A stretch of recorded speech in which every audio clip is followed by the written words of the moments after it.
Greetings, friends, and welcome to another episode of The Mistake Zone, your weekly dose of our lives and the mistakes within them. My name is Jaren Wade. Joining me, as always, one of my best friends in the whole wide world, Matt Alba. Hey, Matt. Yo. How are you doing? Yo, I'm doing good. Matt, that's great. We're here another week. Matt?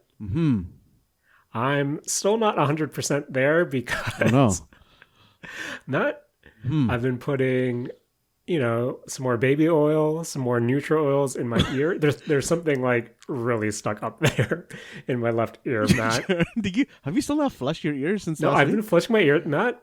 Flush my ears.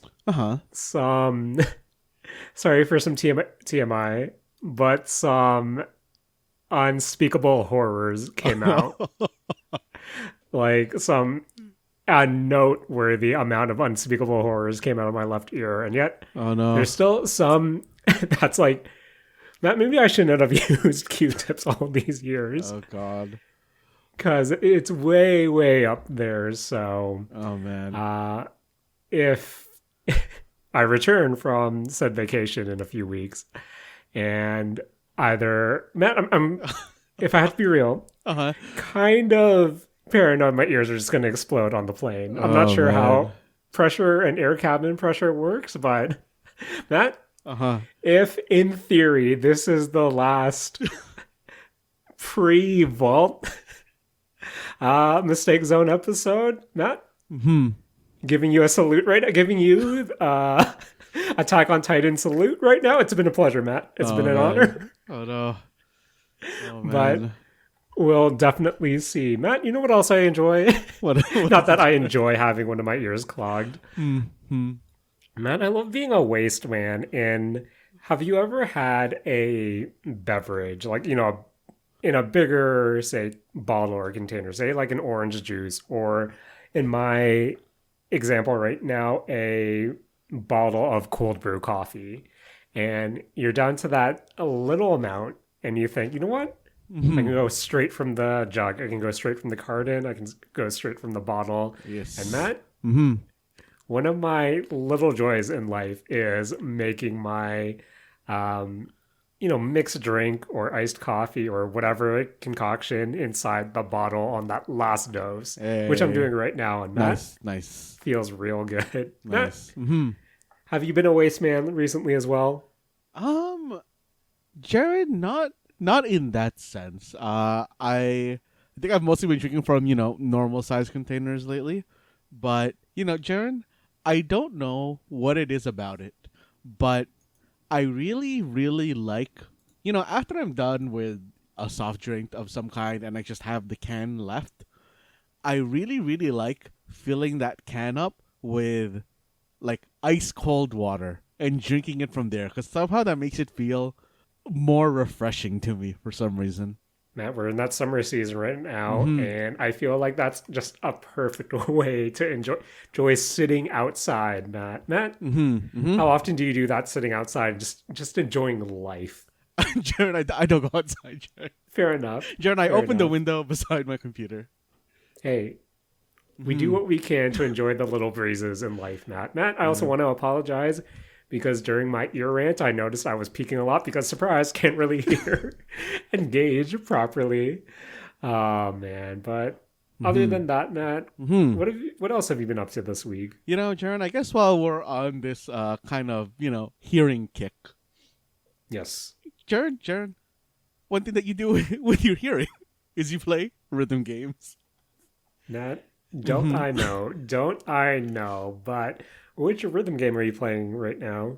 Jaren, I think kind of off of my last week talk about, kind of falling into the whole Kendrick Drake thing, I started getting pushed kind of just like mashups of stuff. And I think that aligning with my regular video game algorithm finally pushed me into a game that you've talked about, I think for like, as like a main topic of one of the episodes, which is Fuser. Matt, are you playing Fuser? And did you purchase Fuser recently, or is that delisted already? Jared, I acquired Fuser. Fair enough. Fair enough, Matt. And Jaren, Matt, I'm sure those Steam keys are still floating around there, right? good old G2A, good old G2A. Okay. And Matt, we should endorse G2A. probably not, but Jaren, as somebody who never really had, I guess, like too much of a hand, or like, yeah, maybe like a hand or like an interest really in music, and I guess like the actual stuff that goes into mixing music. Fuser has been a very interesting experience for me, Jared, Yes. because I think I'm mostly used to, standard rhythm games where you are playing one song at a time and that's really all you're dealing with. Yep, one song at a time. You're just playing like with a note chart, and you're usually, of course, yeah, just interacting with that one song and whatever. I guess note chart and all the fixings around that one song are. And Jaren, I kind of went into Fuser expecting something like that. Yes. And I could not have been more wrong. Nope. Jaren, going into Fuser's campaign, I guess, has really been an interesting experience because I think that this is simultaneously one of the best and one of the worst campaigns of a video game I've ever played. So, Matt, I know when we talked about Fuser, I think at the tail end of 2023, that was mostly when Fuser was officially being delisted, and that's when I showed you that monstrosity of recent DLC purchases that I had. Yes. Where I never really dug deep into the campaign itself, and now that you've dug deep into it, I know you mentioned that you were playing Fuser earlier in this week, and then I went ahead and re-downloaded it and started playing it again. And it reminded me how much I really don't. So the campaign in itself is pretty not interesting, but it does some really good things and some really bad things, as you said. But as someone who is playing it fresh right now, Matt, what are your thoughts on the Fuser campaign? Jaren, I think that the Fuser campaign does a very good job of explaining all the tools that are in your arsenal, but it does a very bad job of like teaching you how to use those tools practically. Yes. Because, Jaren, I find it very hard to kind of balance the way that I guess the campaign works for the people who don't know is that you're kind of like keeping up a score, and to keep this score going, you're either listening to audience requests or you're listening to kind of like the requests the game makes of you. And these, kind of include things like, oh yeah, like, drop a certain type of disc or play a certain type of instrument or play a certain song from a certain era of a certain genre or whatever. And keeping up with all of those while also making everything sound good is very, I think, like, they're at odds with each other throughout the campaign. And Jaren, one thing that I really wish, as someone, like I said, who isn't really like plugged into the music scene, I really wish that you didn't need to have a full crate to play like one of these campaign missions, especially since these campaign missions usually lock you in with like 3 to 6, I guess like songs like pre-selected, to like work with what they're trying to do in that certain campaign level, teach you mechanics. And like I know I can just like fill the rest of my crate up with like garbage, but it really takes away, because then I'm just like picking things that I really like. And Jaren, that kind of goes into the second thing that kind of made me really want to play Fuser, which is, Jaren, I can't play a PC based rhythm game without bringing in custom songs. Matt, I was going to ask you about that, but before we get too off of the campaign, I just wanted to kind of step back. I totally agree with what you said about, just trying to match all the different requests, especially when you're trying to chase that 5-star score rating and building crates. But I think me personally, in terms of the campaign, one thing that I really had issue with, especially as you begin to progress in the campaign, is how arbitrary a lot of the game mechanics seem to be. Yes. Where I think at its core, Fuser is at its best when you're kind of generally mixing songs that are typically within the same, keys, typically within the same BPM, and you're kind of juggling everything. You're dropping a disc at certain cue points as, Mm-hmm, mm-hmm. which is kind of the most, I guess you would say, traditional rhythm game aspect of, okay, the song bar is going to this cue point. This is when I need to drop a disc to maximize my score, and that's fine. I think at its core, the freestyle stuff, Fuser is just a fun game, but it's when they start layering in all these additional mechanics of, okay, this is how you hold, this is how you release, this is everything that isn't just purely the mashup stuff, and instead seems like they're trying to gamify it more. I feel like that's when the campaign especially tanks, where not only are you now twice removed just because you're trying to balance everything and make everything sound nice, but now you're thinking, oh, I got to do this mechanic and this mechanic. And I'm not sure about you, Matt, how many of the other mechanics you've come across, but a lot of them also just feel wonky in a way where it also takes you out of the flow of just mixing, where I think the best parts of Fuser is when I'm just, freestyling or jamming and finding, certain songs that I like that go together and thinking, okay, I played around for like 5-10 minutes. I thought that sounded cool. I'm going to bounce out. Yeah. Where it's just all those other mechanics that just make the game not fun. But like Jaren, that whole second set of campaign missions where they're teaching you to use the instruments and stuff. Yeah. Jared, that was way too much for me. I couldn't really get into learning that because it seemed like there's so much that you should, really be working with at that point that I wish it was just what do you call it? Kind of like not Guitar Hero, Garage Band, like music loops. Yep.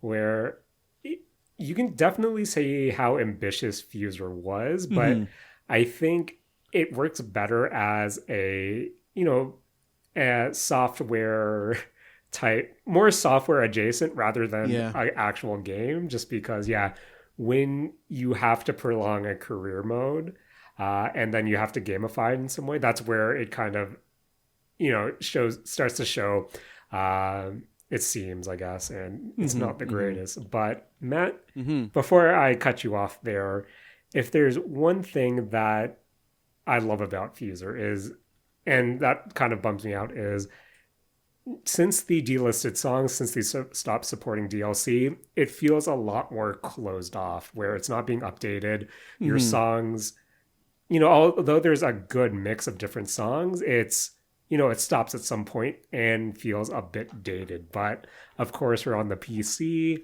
We have a dedicated community. Matt, how is the custom song scene for Fuser right now? Jaren, just like, any PC-based custom song scene, it's basically half anime bullshit. And Jaren, that's exactly where I live. Jaren, I love, just kind of mashing up some, good old, like, 50 Cent with our best friend, Crazy Ollie from HoloLive, and mixing in some zombie in there. So Matt, I think my biggest question is, so I guess for the people who don't know, the way Fuser works is they'll take a track and then they'll break it up into 4 different stems. You'll have your lead instrument, you'll have your bass, you'll have your drums, and then you'll have your vocal, or the equivalent. And then you're able to play the different stems and mix and match them with different songs to create mashups. Where what I'm always concerned about in terms of the custom music side is, how are, the modders going about this? Are they properly, like, for certain songs you would assume, okay, maybe if it's not like popular, they might have access to the stems, the masters, and be able to have clean breakdowns of each of these songs. But when you get to the more popular songs, and since this is hobbyist, how clean do you think the songs are, the stems are? And in terms of the custom scene, how do the sound compare to what you get in the base game? I think for the most part, like, I think 80% of the songs I've downloaded have been usable. Mm-hmm. For like the 20% that are kind of like not, I think not good, it's usually like, oh, one track just isn't, I don't know, working properly, or they have too much of the, like, it didn't separate the song enough for this one track, Right. or, and I think like the one that I'm running into the most is that uh the audio isn't balanced, or like volume balanced. Like Fair. this track from this custom song is just notably either louder or quieter than everything else on the mix. Mm-hmm. But for the most part, they all work pretty well. I think they divide them pretty nicely. And Jared, no matter what, I feel like all the or for the most part, most of the audios, like just vocal tracks going in, works pretty well. And Okay. the variety that like is there is all like very very good. And I'm really really into it. Man, I think there is an alternate world where Fuser support kind of continues on in a semi-official capacity where, Mm-hmm. you have the Fuser network, similar to the Rock Band network back in the day, where you can have all these, um, bands and artists and musicians just uploading their own custom music into Fuser for mashing up. Mm-hmm. And there's a world where all our favorite Vocaloid producers are, just cleanly uploading their masters that way as well. But Matt, Mm-hmm. in your search of playing the custom songs, what are some of the better custom songs that you've, downloaded and that you've mashed up?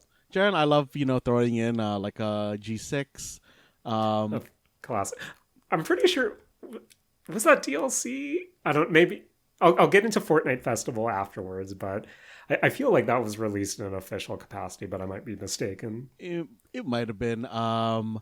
Jaren, one of actually my like weirdly like favorite just like vocal tracks to throw in is Nicki's High School in Jakarta. Hmm. Jaren, Jaren gotta of course classically throw in some Megalovania. Of course.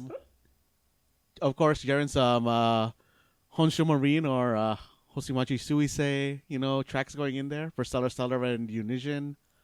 And Jaren, I think personally for me, my favorite thing to drop, like right when a thing is about to crescendo, is "And That's How I Beat Shaq" by Aaron Carter. Oh man, classic Mac, Mm-hmm. classic. Mm-hmm.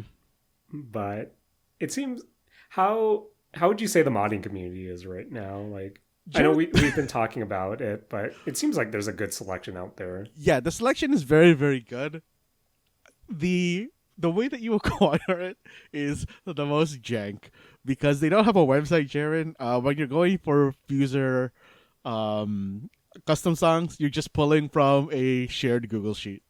And I don't know, that level of jank really, really heightens the experience of it for me. Now that brings me back. I don't know. For some reason, there's something really charming about that. Mm-hmm. Where even with what was that one rhythm game I talked about a few months ago? I think Spin Rhythm XD or Oh, something. yes, yeah. Where even that had a dedicated website. So just to see Fuser having that tight knit community of, hey, trust us, just download off this Google Doc, Matt. Mm-hmm. Mm-hmm. That's kind of alarming and makes my tummy hurt because you know how paranoid I get. But at the same time, I feel like that's the purest form of, custom content and and distribution. That takes me back. That takes me back. But really good. Fuser, Matt, Mm-hmm. one thing I wanted to ask before we leave: how do you personally feel about the character creator? Jaren, honestly, that character creator is, I think, not that great. Yep. I really did when I was making my character just keep hitting random until I saw something cool. And then I'm like, cool, I'm going to go with that, I guess. And then I do that every so often and just save it. It's weird because when I first started playing Fuser, I was actually notably disappointed with the character creator just because you're coming off of, I know it is stylized in a way, but for some reason, and I know this isn't how game development works, but it's like you had something with Rock Band 4, why couldn't, and even Rock Band 3 to a degree, why couldn't you just, use that as the template? But Jaren, yeah, even Rock Band 1 was pretty good. Matt, I loved Rock Band. A core memory for me is definitely when we were all playing Rock Band 1. I think this was one of the first weekends it was out in your room back in the day, and we found out that there was shutter shades in the game. Classic, Matt. Good Classic. memory. But on the topic of Fuser and where Harmonix is in today, I know I wanted to talk to you about Fortnite Festival and specifically the Jam stage, which is essentially Fuser 2 in a way, where during in this mode of Fortnite Festival, you can go in, take any of the jam tracks that you've either unlocked or you've purchased, and you essentially end up playing Fuse, like a light version of Fuser, where you go up to a group of people, say, "Hey, I want to throw down the Weeknd's Blinding Lights as the drums," and then this other person will play, "Okay, I'm gonna do the lead instrument from DMX's X Go and Give It to You," and then I'll play the Gorillaz Feel Good bass, Feel Good Inc. bass, and then I'll play the Carly Rae Jepsen's Call Me Maybe vocals, and you essentially do that for a few minutes to get all your dailies in, and then you've kind of balanced where, again, since it's Fortnite Festival, it's a lot more, it's a good blend of recent tracks and then some older favorites that we've seen in classic Rock Band and then classic and even in Fuser to an extent. But it's one of those things where, Matt, I really wish you could play Fortnite Jam Festival solo and you essentially treat it like you did Fuser, where it's kind of cool to have that community aspect of, I'm just going to jump in and I'm going to try to jam with people, even though everyone's just trying to get their dailies done, putting something on loop and alt tabbing. But I don't know, Matt, with a growing library of songs you're getting from, the event pass or you're purchasing on stores that you didn't see in Fuser proper, I'm thinking, I really wish I had an avenue of just me going solo, which is kind of a shame since you can play the Fortnite rhythm game, the main stage stuff solo, where I just wish there was just a way for me to kind of mash up on my own and maybe have the light Fuser mechanics of, fulfilling audience requests and whatnot. But I digress, Matt. I like that Fuser exists in some official capacity in Fortnite, just like how Rock Band still kind of exists in Fortnite. But just like how Fortnite Festival is, it doesn't technically go all the way in that regards, and it kind of leaves me for more after I experience the pure form from Harmonix. But Matt, before we completely move on, it's that time of the year again, Matt, where a new season of Fortnite just dropped earlier this week, last Friday. And Matt, so with Fortnite Chapter 5 Season 3, this has a post-apocalyptic wastelander motif where they added, a bit of landmass, which is kind of surprising, where they replaced the bottom side of the map biome, but then kind of expanded so there is more space there. And with the post-apocalyptic vibe, you do have a battle pass that is heavily comparable, I guess, to Mad Max, which I'm kind of surprised since Furiosa came out this weekend as well, but I'm not sure what the relationship between Epic and WB is right now. But you do have the power armor from Fallout inside the battle pass. So yes. What I wanted to mention, though, Matt, before we completely move on from Fortnite, is the current Fortnite meta, Matt, is weird to me, where with this latest season of Fortnite, they introduced a lot more in-vehicle combat, where throughout the map, you still have your cars, your SUVs that you can get into, but then you can also pick up different power-ups where, I want off-road tires, or like I'll find this crate that has off-road tires, bulletproof tires, a cow catcher in the front, a mounted turret, a mounted grenade launcher, and you're essentially going around trying to mod cars now, which you can, engage in car combat. And there's also like a boss car that you can, if you take out the boss NPC, you can get that car as well. Matt, I've played 9 games so far this season. I've won once somehow. But all 9 times, the last circle devolves into, hey, everyone's just in cars right now. Every time I didn't make it to the final circle, I died to someone in a car. And Matt, Uh-huh.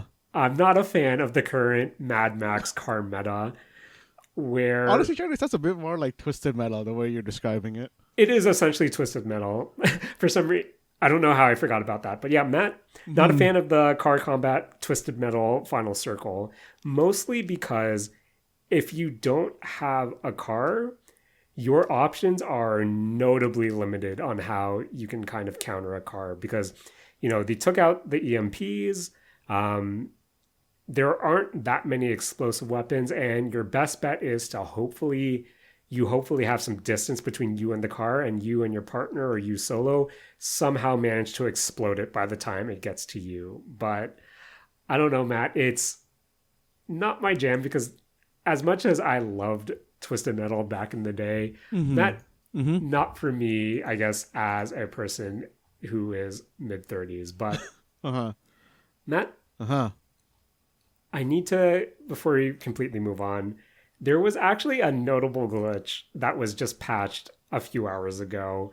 Okay. That was kind of plaguing, Fortnite for a few hours or even the better part of a day. Matt, there was a bug where if you shoot your weapon and get into the passenger side of a car, you won't be able to get out of the car. But when that car is destroyed, you have infinite health. Okay, what? Yep. Oh, There man. was and then, of course, this was something that players were abusing, but it was something that you can definitely stumble across on your own. Where, Matt, what I learned is if two people are invincible in Fortnite, from what I read, and they're just in the circle, and the circle can't kill them, eventually the game will time out since no one can technically win, and it boots everyone back to lobby, and that game just doesn't count stat-wise. Oh. But Matt, how do you feel about there being a unforeseen glitch that makes you invisible in a battle royale game? Sorry, wait, did you say invisible or invincible? Invincible. Oh, okay. I mean, Jen, that sounds like pretty funny, but like the fact that you're gonna get okay, Jen, does everybody get like booted, or is it just the people who are like left in the game? Somebody who's left. It's everyone still who's gets left in the credit? game, assuming two people were invincible at the end. Because in theory, if you're invincible, you can just wait it out in the storm until everyone else dies because the circle is non-existent at that point. Jen, honestly, that's a very surprising glitch that would like grant you infinite health in that way. And I'm surprised that like the storm doesn't hit a point where it just auto tick kills. Yeah. It's weird, man. Weird time in Fortnite where I'm hoping the meta kind of settles, especially this car meta, because I'm not a fan. Hopefully Yeah. we bring back. I think I'd be more into it if there was just more ways to counter cars, but we'll see, Matt. We'll see for now. So, Matt, we stepped off the stage. We went into the wasteland, but now, Matt, I think we need to go down a well. Matt, I've heard a lot of people talk about the game, you brought to the table. And to be honest, despite me hearing quite a bit about it, I'm still not 100% sure what this game is. So, Matt, what is Animal Well? Jaren, Animal Well at its core is a exploration puzzle platformer. Okay. It is very Metroidvania-y in style, where you kind of are kind of just like going around a big huge map, finding items that let you traverse, a little bit better, a little bit differently, and solving puzzles using the tools that you're given. And Jaren, I gotta say, for the first, I think like hour and a half to 2 hours of this game, I hated this game. Really? Because I think that the opening of Animal Well is very weak, because it doesn't push you in any particular direction. This is the kind of game where you're going into it because you want to play it. There's no Okay. like real no real story in the game, no real direction other than like standard player progress in the game. And I think for me, this is the kind of one of the first times that I really noticed a game that is not suitable for, I think, new people to play. Really? Yeah. And what I mean by that is like, by new people, I mean people new to video games. Because I felt like a lot of this game required a lot of either experimenting or kind of like gaming intuition. Matt, have you ever played? Did you play that game Tunic? Yes, I played Tunic. Yeah, yeah. Would you say Tunic kind of is similar in that regard, where it might not, while someone new to video games could go into it, it would be, it, I think it's more better aimed towards people who do have that gaming vocabulary. Yes, yeah. I think that this is almost like 100% in the same genre of kind of exploration game as Tunic. I think that if you like kind of like the exploring style and something like Hollow Knight, you will very much enjoy this game. I think like, yeah, like similarly like you said, like if you like Tunic, you will very much enjoy this game. One thing to like really know though, that there is no combat in this game really. Oh, Like the only kind of like combat you're doing is more so like you're solving a puzzle around a boss, and that's how you like defeat a boss in this game. that that actually sounds pretty cool and a good take on the bosses that you would typically find in a Metroidvania. But not, you're telling me there's no puzzles, it's a Metroid. I mean, there's no combat, it's a Metroidvania. So I guess what is just purely puzzles that's driving the player forward to explore this game. Yeah, it is purely the like puzzle platforming that is driving the player to like driving the player for the first part of the game, because like I said, there isn't really any direction in the game at the very start, and that really bothered me because I didn't, have a thing to go towards until Jaren. One of the things that I think is like very unfortunate about this game, which does kind of like play into how this game works, is that you don't get the map right away. You don't get the map. You don't get the ways to write stuff on the map. You don't get a way to like put symbols on the map until you've played the game for like an hour or two, which I think is very unfortunate because Jaren, this is one of those games that lives, like I just said, like Tunic, like kind of like Fez, where it is one of those games where you finish, you like quote unquote finish the game, and then the game goes into a kind of like, and now you do like the puzzles that are like throughout the game. Fair. And if I can give like one tip to anybody who's going to start playing this game, is that you need to liberally use the screenshot button. If you see anything at all that's a little bit out of place, screenshot it. If you see anything that, you're wondering what that's for, screenshot it. I wish I started doing this earlier in my playthrough because there are so many things where, Jaren, like, this is a Metroidvania, like I said, but there are also the things where, like I said, you need the kind of gamer intuition to do a thing. And once you figure out, oh, that's how this tool can also be used, you realize that you've passed so many places where this is usable. Right. And I don't know, once it got past that kind of like hour and a half, 2 hour kind of point where like I said, I was like really hating playing this game, it really started to draw me in because you do find kind of like your MacGuffins of what you're supposed to do.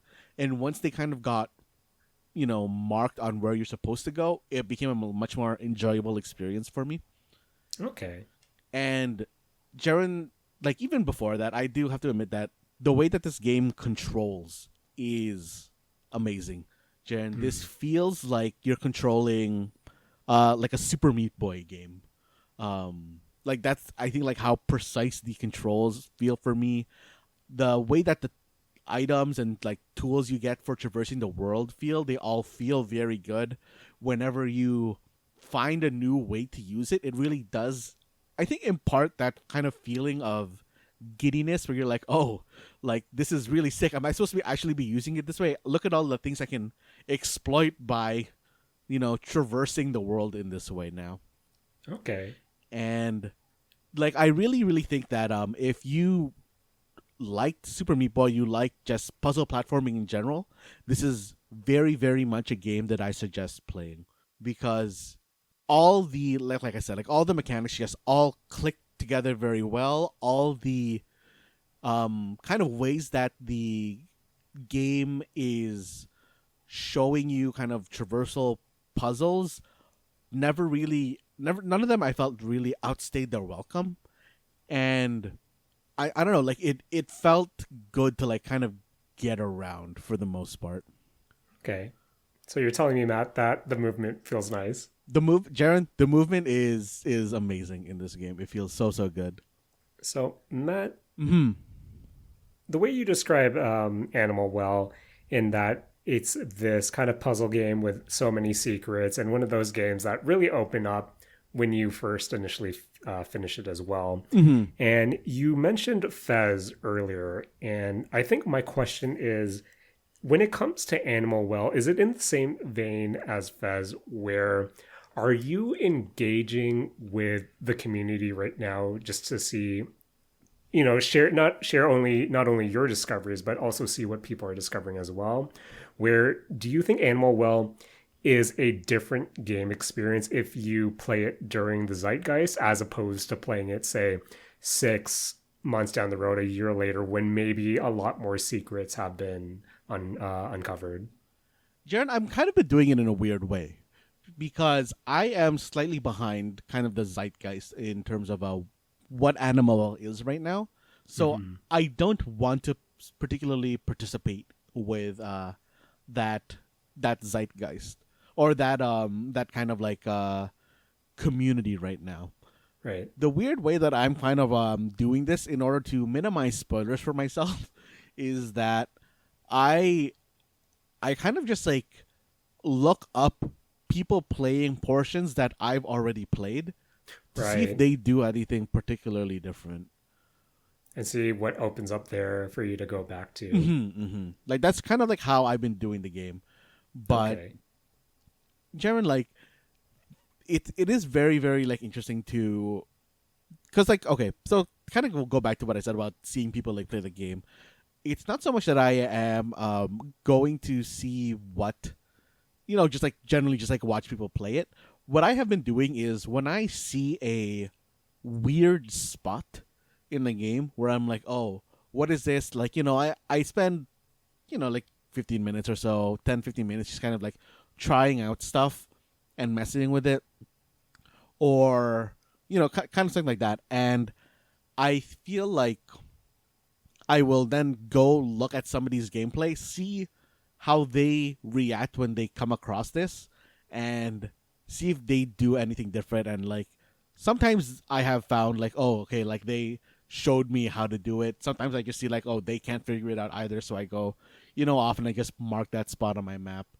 But like even doing that is like I think a very interesting way to do it. I feel like I don't think I'd ever go this deep on it, but I think it would be a very interesting thing if someone were to make I don't know, even just like a YouTube video where they are hinting the way that you should be kind of like doing stuff without Fair. directly spoiling what you're supposed to do. I think that'd be a very interesting set of videos or kind of just like, just like posts on Reddit or whatever to kind of like make it so that people who missed out on the initial zeitgeist can join in on it.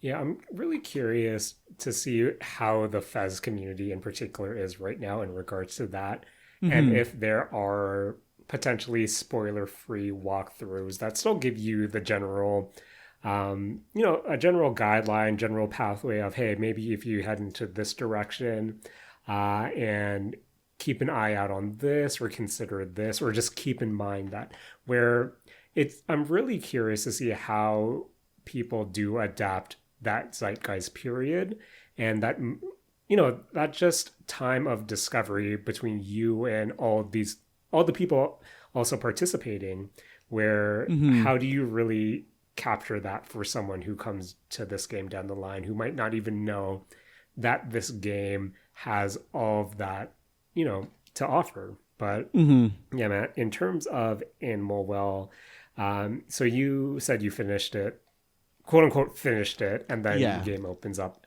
again. In terms of the game opening up, how much more time do you think Animal Well can offer you, and how much time did it take to you to get to, I guess, the first credits? The first credits took me. It was, I think, just under 6 hours. Mm-hmm. I think you can definitely get there way faster. But I definitely was doing a lot of poking around as I was playing. Because like from what I saw, a lot of people tend to like finish in like the 4 or 5 hour mark. For their like to like first credit scene. But I don't know, like the way that they kind of do the, I guess, post credit stuff is very interesting because there are still, even after you hit the credit screen, there are a lot of places that are still kind of weird. And you just spend time looking at it and you're like, oh, this relates to, I guess, like saw these, it's a bunch of arrows that are pointing in a certain direction.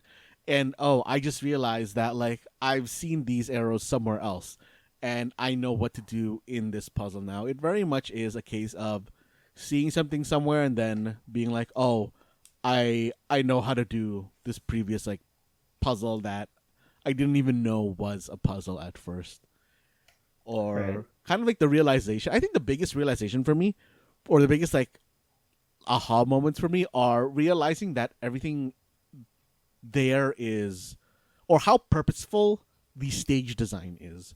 Hmm. Because I think that the stage design in this game, outside of the puzzles being very good, the stage design is very good at one accident, like, or like quote unquote accidentally tricking you into using your tools in the like new way, or like the kind of like interesting way, and making you see patterns where you don't weren't expecting a thing to be there. When you like really take a step back and look at how this particular thing was designed and how this puzzle can be solved in a different way. Like I want to like talk about specific puzzles, but like I feel like it's a real spoilery minefield in terms of where that goes. Okay. Maybe down the road, Matt, Mm-hmm. when the game community kind of settles. But Animal Well available now. Matt, what are you playing it on? I am playing it on PC. Okay. Yeah, And what what's the entry point looking like right now? How much is this game? I think it is. It was like 35 dollars Canadian, something like Okay. that. Yeah. Not bad. Not Mm-hmm. bad. But Mm-hmm. any closing thoughts on Animal Well, Matt? The Like I said, you really need to want to explore if you're going to go into this type of game. You really need to like the platforming. Um, I think one important thing to note is that there is no real very tight or twitchy platforming, because like all of the kind of platforming and the platforming puzzles are designed to be solved with certain tools, but you can twitchy kind of like quick reaction do puzzles with less tools than you need to, so you kind Okay. of can like get yourself into areas without everything you needed to initially get into that area. And the game does a very good job of still letting you out of those areas without all of the tools. Okay. um but yeah, I think one really actually, speaking on that really quick, one quick unfortunate thing I think about Animal Well is that I really don't like how they do their checkpointing. Hmm. Their checkpointing is like a little. There is a lot of running back to where you failed, which is really unfortunate. I feel like there is one part in particular where the checkpointing style really makes sense and it really plays very well. But it's unfortunate that the whole game is checkpointed that way instead of just, oh, you've died here, they're gonna restart you at like the entrance of where you entered this room. I wish it was a lot more like that. But overall, Animal Well, I think, is a really, really like top tier game once you really get yourself invested into it. Okay, fair enough, Matt. Fair enough. Mm-hmm. Matt, Mm-hmm. speaking about animals and wells, Mm-hmm. something really resonated with me when you first started talking about the game. And it's that the first couple, as you said, the first couple hours are kind of rough just because it's, generally directionless Mm-hmm. or directionless. And it's really hard for you to kind of grasp the reason to kind of keep going. And Matt, Mm-hmm. for some reason, when you said that, I immediately, well, I've been thinking about this game too, but I went back to it the other day as well. But Matt, Mm-hmm. Untitled Goose Game is Uh-huh. a game where the first area in particular is, I don't know, that first area in particular is so vivid in my memory just because it's something I've experienced multiple times, solo with my partner. And let's face it, Matt, just watching a bunch of VTubers play this Mm-hmm. level Mm-hmm. where, you playing as your goose, your goose friend, I guess, and trying to find all those items to bring to your picnic basket or to your picnic blanket, or you bullying that kid who fell to the ground and then you're stealing his glasses and then squawking Uh-huh. at him, Uh-huh. or you're trolling the lady at the little market store and stealing that airplane while she chases you. Matt, Mm-hmm. Mm-hmm. that imagery lives so vividly in my head, but I can't tell you what happens after that section of Untitled Goose Game because I'm not I've never been inclined to play any more past that first area the few times I've tried to go back to it, where I don't know what it is about Untitled Goose Game where I can definitely see its charm. I can see its zaniness where it's in that realm of, I guess, cozy chaos that it's not batshit insane like a goat simulator is. But even as much as it's reined in, I think the lack of any, whether it be narrative, whether it be goal, to kind of push you forward really hurts that game for me as much as I Uh, want to like it, if that mm-hmm. makes sense. Mm-hmm. Where I have to ask you, Matt, Mm-hmm. do you have any strong attachment to Untitled Goose Game? Not really. No, like you, I think I'm really kind of there for watching people play the first part of a Entitled Goose Game, getting Hmm. their laughs out of it, and be like, cool. That's about all the Entitled Goose Game that I'm Yep. good for. Where the reason why I was thinking about it a lot recently is the game I've been playing this week, Little Kitty, Big City, Mm-hmm. is within that cozy chaos type realm where you play as a little kitty, Matt, Mm-hmm. who is exploring, I wouldn't say a big city, but a sizable Japanese suburb, which really surprised me because when Oh, okay. I didn't know much about Little Kitty Big City going into it, but Mm-hmm. just the name alone, I thought this took place in, I don't know, something like a downtown New York. Matt, Yeah. if you Mm-hmm. were to ask me where Little Kitty Big City took place, I would have said, oh, downtown New York or something like that. Yeah. Yeah. Where the fact it starts off in a Japanese type suburb where Uh-huh. you as Katie are kind of in one of those apartment buildings, sitting on, I don't know, one of the floors, and then they're resting, and immediately, some hilarity happens with a bird, and the kitty falls to the ground, and your whole goal is to kind of get back home while exploring this medium-sized environment. Mm-hmm. And I think I have seen a lot of comparisons to Untitled Goose Game, but I think the one thing that separates it from the Goose Game and made me want to actually go through with it is there is an actual story to it where, Matt, Mm-hmm. this Mm-hmm. is a slice of life anime Oh. in a playable game form where you as the kitty are meeting all these different animals. You're having fun little conversations. You're doing little side quests to them, all in an effort for you to. I guess the lore reason why Kitty can't just climb up back is because, oh, I'm pretty hungry and I need to eat fish to gain more stamina so I can climb up this building. So, Amazing. Matt, Mm-hmm.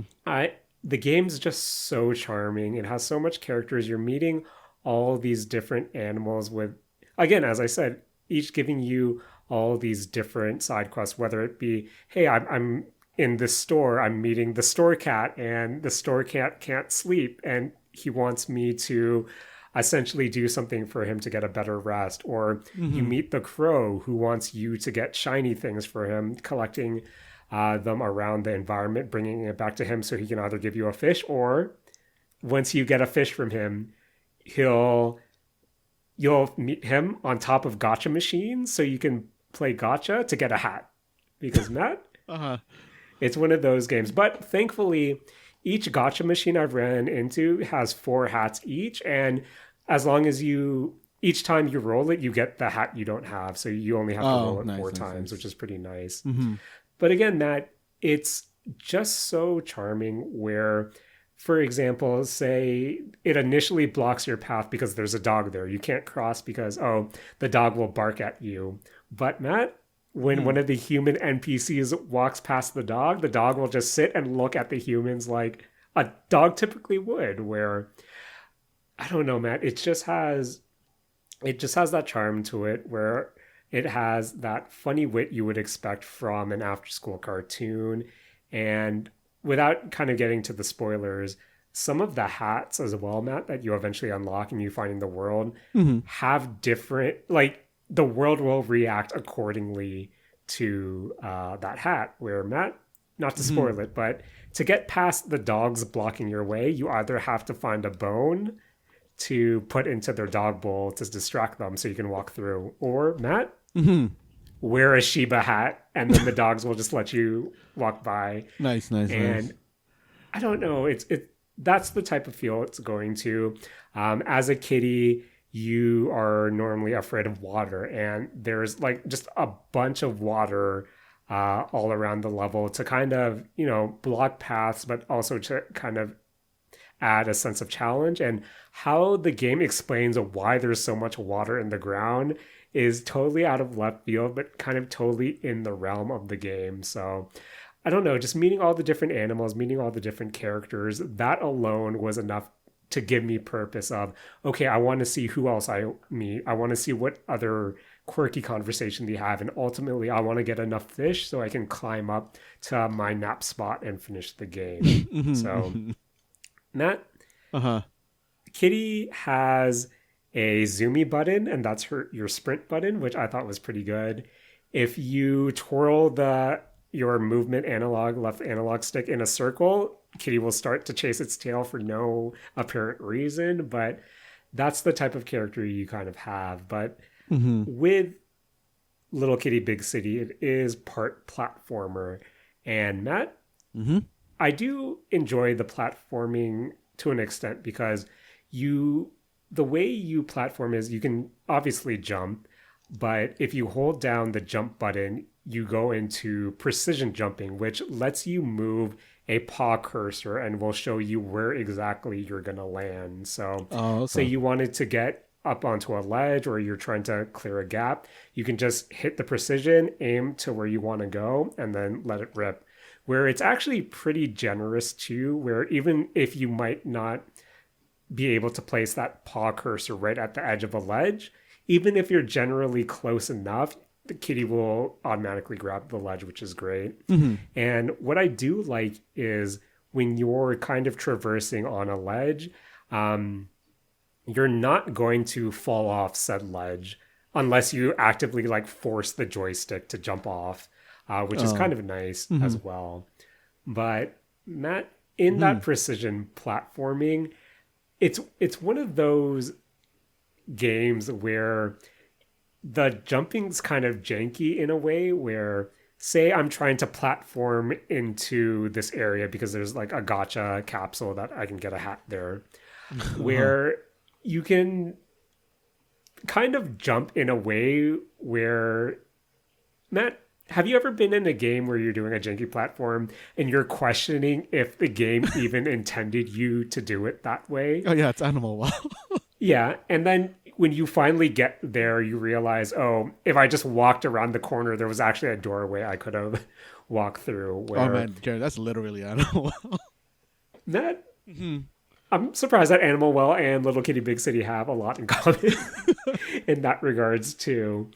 But yeah, Matt, I think with the precision jumping, just showing you where you land makes it pretty easy to grasp. I will say it does get the jankiness kind of extends where with Kitty, say if you do end up missing a jump, they can cling to a wall, but your only real option there is to either drop down or like backwards jump. And another thing I don't like is when you start to precision jumping, you can't back out of it. You have to commit to the precision jump unless I'm doing something wrong, which I also found kind of weird.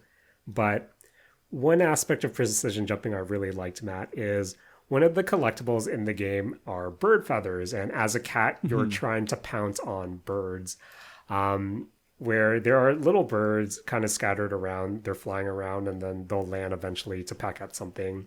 One trick to do is to kind of annoy a human to drop either their toast or their bagel, and then you quickly grab that bagel, place it somewhere, and wait for birds to get to it. But anyway, once a bird is in your sight, you can do the precision jump to aim your paws at them, and your kitty will pounce at the bird. And Matt, when you're pouncing at the bird, it goes into this like slow-mo bullet time until you actually catch it, and it's pretty good. Where once you pounce on a bird, you kind of give it a noogie, they drop a feather and they fly off. And again, in lore, they explain, oh, why aren't you gonna like eat the birds? And the kitty's like, why would I eat a bird? That's not nice. And that's the type of game it is where, I don't know, it's just a good time. It's just good vibes, charming all around, funny cast of characters. I do like how, your triggers are you essentially swiping your paw. Matt, I love going on a ledge and just swiping things off the ledge. That's kind of where the chaos kind of comes in. But again, Matt, you have a purpose. You have this cast of characters that you're interacting with.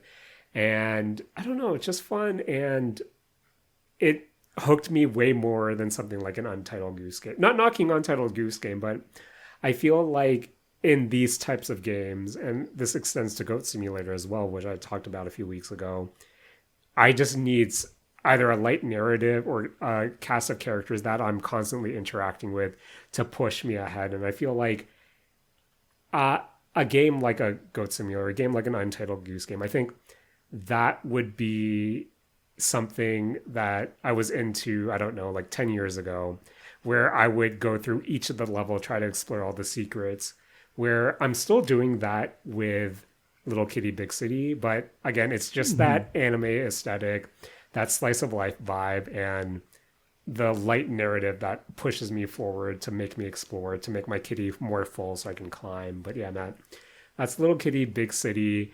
I think I'm playing it on Game Pass right now, but if it's ever on sale, I might do a double dip on Steam just so I can have it, because Matt, good times are had, and every time you unlock a hat, Matt, there's a funny little pun explanation there. So that's also making me feel happy. Also, there's like a photo mode, and Matt, you know how much I love photo modes in games. I feel like that specifically can bring me an extra half an hour to an hour just trying to find funny screenshots, which I will send you for show note consideration. But yeah, I think I got credits after 3 hours and being able to do, I'd like to think a substantial amount of side content as well, where, once you finish the game, you can go back exploring the city, and there's still some side missions and accolades that I want to clean up. But for the most part, tight experience. You can finish it in the afternoon. If you're looking for a cozy game, definitely check it out. But Matt, I feel like we talked about a lot of animals this episode. Yes. So there's only one thing left to do. Matt, please present your Don't Match Me challenge this week. Okay, Jaren.